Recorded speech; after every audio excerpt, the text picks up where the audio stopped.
Guys आज के परिणीति के एपिसोड में क्या बोले तो मस्त में की शॉक्टी देखने को मिलेगा। जिस तरीके से अक्खा परिवार के सामने परी अपना सच बताती है, लेकिन बेबे और वहां से दलजीत निकल फुलटू कट लेते हैं, लेकिन सच सुन लेता है संजू और परी को देख के काफी शॉक्ड हो जाता है और साथ ही साथ इमोशनल भी हो जाता है और आता है अपने परी के पास और ये कहता है कि तुम मेरी परी हो और कसके लगा लेता है गले।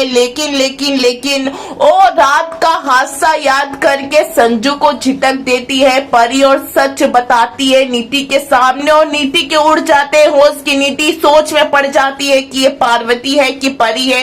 ये वही पार्वती है जो मैं इसको यहाँ परी बना कर लेकर आई हूँ कि ये सच में परी है। और इसको कैसे पता कि उस रात में संजू का इस्तेमाल करके परी को खत्म करी हूँ। तो वैसे नीति के दिमाग में काफी सारी बातें चलती है, लेकिन नीति बौखलाई हुई रहती है। नीति को कुछ बात समझ में नहीं आती है और सच बताती है परी सबके सामने, पूरे परिवार के सामने और साथ ही साथ संजू से भी करती है सवाल।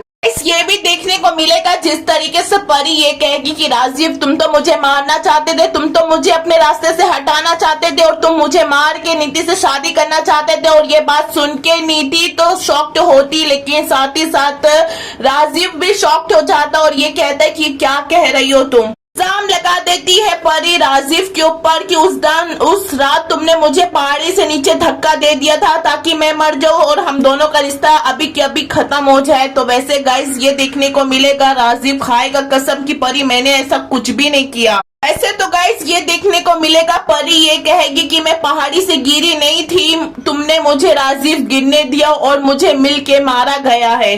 गाइस और तो और राजीव परी के कदमों में बैठ जाता है और ये कहता है कि मैं झूठ नहीं कह रहा हूँ, मैं तुम्हारी जान लेना चाहूंगा, क्यों, आखिर मैं तुमसे प्यार करता हूँ। तो वैसे गाइस बहुत ही कंफ्यूजन रहता है सबको और आखिर नीति के तो उड़ जाते हैं होश और नीति को ये नहीं समझ में आता मैंने